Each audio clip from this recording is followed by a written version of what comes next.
Ay, be, saan nga ulit yung right way ng housing nyo? Oo nga. Ay, wow, mayaman. Mukha ba ako may housing? Hindi ba pwedeng house and lot na lang para bongga? Ay, choosy pa si ate mo, girl. Siyempre naman, magsasalita ka lang, hindi mo pa bonggahan. Bonggahan mo na. Look at yan, bongga. O, ganito yan ha, makinig ka. Pagbaba mo ng kanto, lumiko ka, dumiretso. Mga 10 kilometer lang naman. Hindi mo na ginawang 20.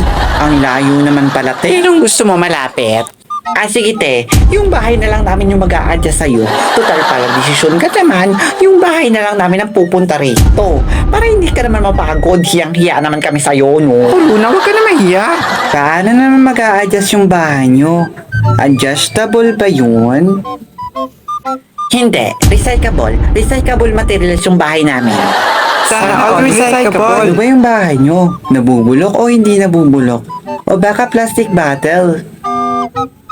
Seryoso ka talaga dyan? Gusto mo talagang malaman? Magtatanong ba ako kung ayaw ko malaman? Hey Luna, can you bilis-bilis na the location of the location? Pastor, Ano raw?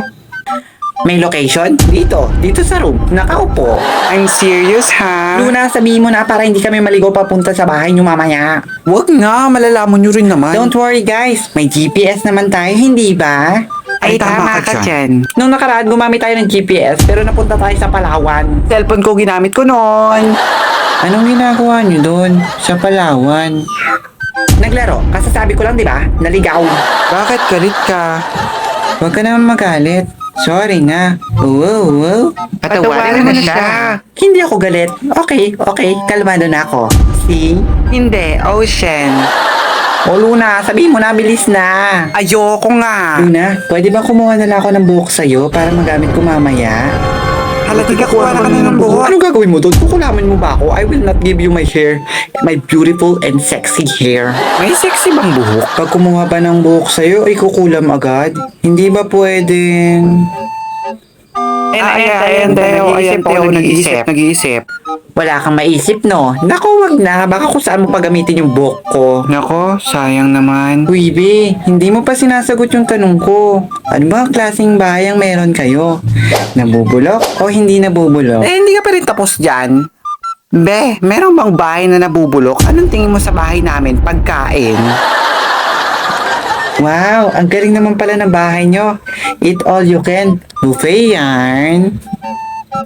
Sige be, kainin mo yung pader naming semento. Tignan ko lang kung hindi matanggal yung mga ngipin mo. True ba yan? Ay, ano naman flavor ng pader nyo? Gusto ko sana chocolate flavor. Sige be, ngat-ngatin mo yung pader Ay namin. be, hayaan mo na yan si Emma. Yung bahay nyo saan? Kaganina pa namin tinatanong Ay, sa'yo. kaganina pa ba? O ito na, nagmamadali, may lakad. Are you going to fly? Wala, pero later meron. Sige na te, sabihin mo na. Ano gagawin mo, te? May lalabas ng suwa dyan?